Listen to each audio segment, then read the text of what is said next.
Farm Bill 2020 should be revised for the welfare of farmers and also for consumers so that the Indians will have good lifestyles. Let's do research on this. How Indians become slave if the Farm Bill 2020 comes for implementations.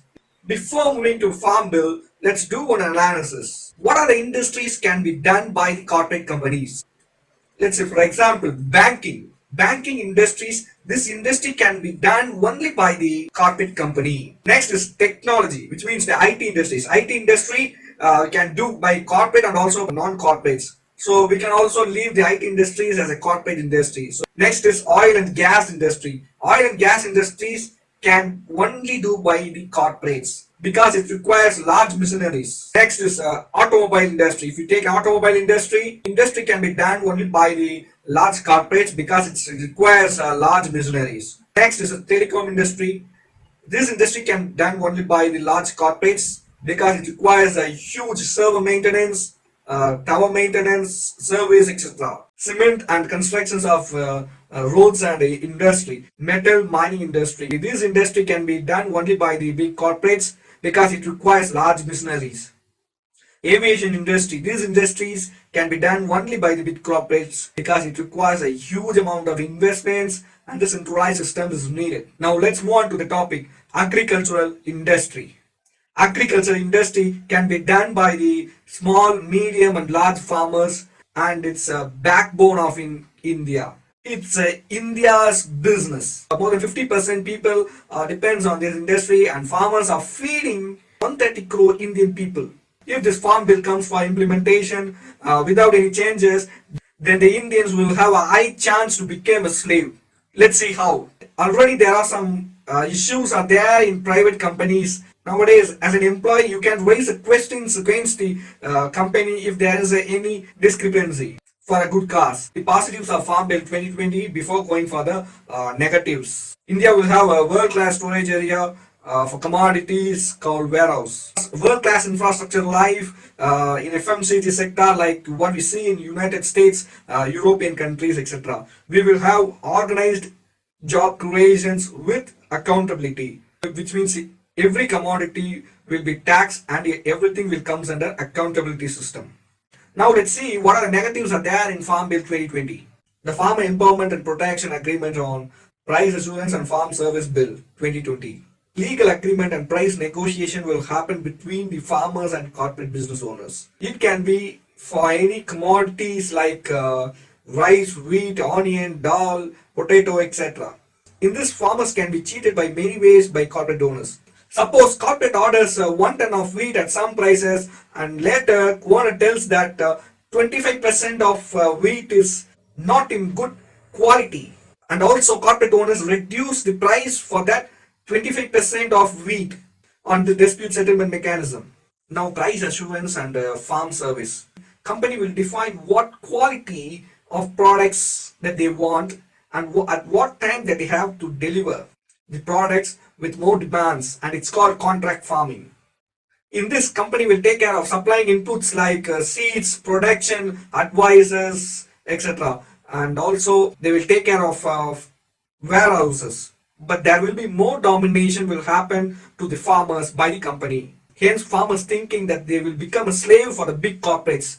Similar incident happened already to the potato farmers by big corporate in India on May 2019. Hence, farmers thinking that they will become a slave for the big corporates. So it's a very big negative from the farmer side. Now let's see for the second bill, the Farming Produce Trade and Commerce Promotion and Facility Bill 2020, which means all commodities can do trade outside the states, outside the APMCR. APMCR means Agricultural Produce Market Committee.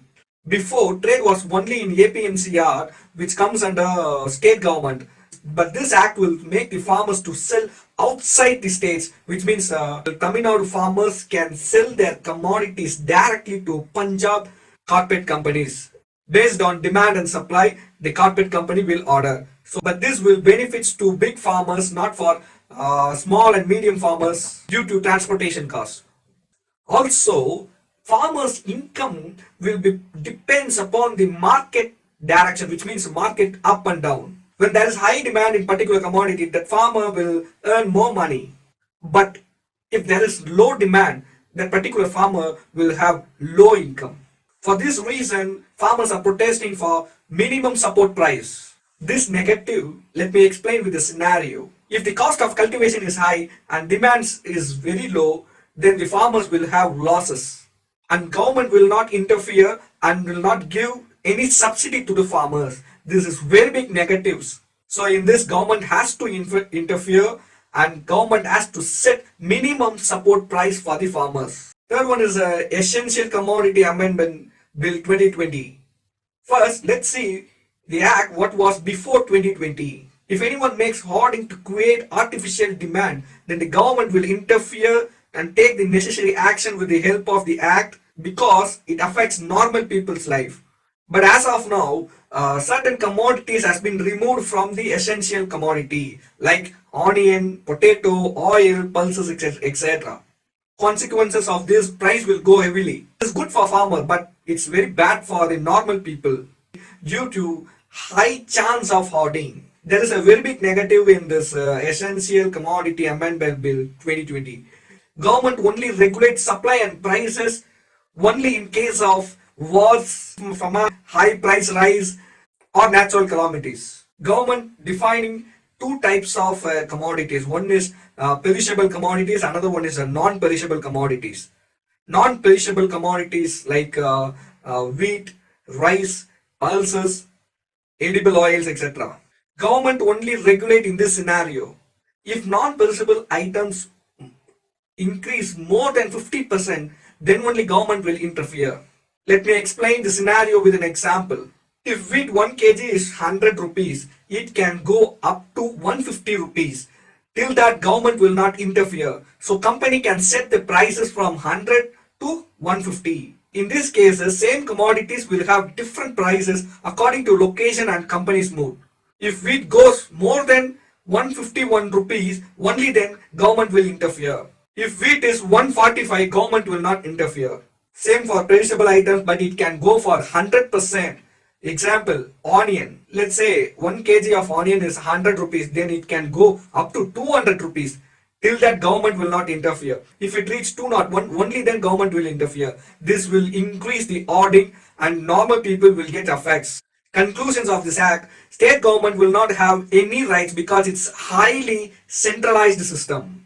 Cost of food items will increase heavily for the consumers, especially for Indian consumers. Central government has to set the minimum support price for commodities to farmers. Otherwise, the farmer will have effects more because there is a heavy loss may come to the farmers.